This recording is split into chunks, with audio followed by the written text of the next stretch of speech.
What's up, guys? My name is Alicia, and this is the second workout of your leg program. For your goblet squats, what you want to remember is to keep your knees out as you come down, keep your chest up, and keep your weight in your heels. For the first few reps, you can go ahead and hold that position at the bottom for about 2 or 3 seconds. By using this isometric hold in the movement, you can start to pump blood towards those muscle groups in order to activate them for your heavier lifts.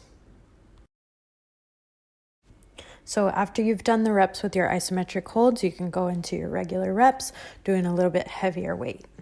And pro tip here, goblet squats and squats in general will help build the lower muscles overall. After that, we have cable kickbacks. So you can see I'm doing the same thing, using those holds to start to pump the blood to those muscles. So here you want to use a 45-degree angle whenever you're coming out and just squeeze the top of the glute and then relax all the way down. Of course, we have to get both sides, so make sure that you do those holds on the other side and then again go into your heavier reps at a heavier weight. Another thing you want to keep in mind whenever you're doing these cable kickbacks is to keep the chest up and keep your core tight. You want to make sure that you're always getting the most out of all these movements, so when you're in the proper position, that will help you isolate even better. Next, we'll go to our hip thrusts, and here's the setup for the hip thrust. If you're using a dumbbell, you can kind of sit on the bench and then get if you want to use some kind of padding there, you can, and then you want to roll the dumbbell onto your hips, right where that hip crease is, and then you can kind of get into position with your back from there. For the feet, we're looking for a 90-degree angle on the legs, so you want to make sure the feet are right under the knee. And same thing, you want to make sure that the core is tight and you're driving through your heels to squeeze your glutes.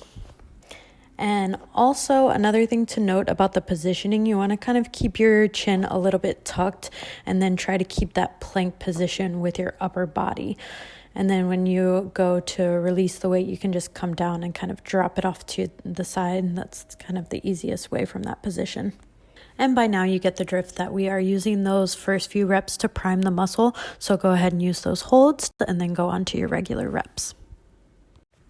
On a personal note, this is my favorite exercise for building the glutes. It's super effective and super isolated. Next, we go to split squats. So for these split squats, I want you to lean forward a little bit. You can see that the body is coming over the leg, and then you can drive through your heel to come up. That way you get a little bit more glute activation out of this exercise, as opposed to if you sit your chest back and then you feel it more in the quad. But depending on what you're working towards, you may want to sit up or sit forward. Either way is fine, but now you know the difference between those two positions. Finally, we'll go to hip thrusts till failure. So you can use a band to give a little bit more tension in the glutes by abducting the knees a little bit and using that resistance of the band. By this point, your glutes should be pretty tired, so the point until failure shouldn't be that much, but you just want that constant tension on those last reps. And finally, we have some supplemental ab exercises for you to work on. The first being a side plank hip dip. So you want to make sure that your elbow is right above the shoulder in that plank position. Your body is more or less in one straight line and you're just dipping from the hips up and down. Of course, get both sides, and then you can do some knee hugs as well. The biggest thing with these is just to make sure that you are using your abs to come up and not just the momentum of your upper body. So I hope you guys enjoy this workout, and I'll see you guys in the next workout.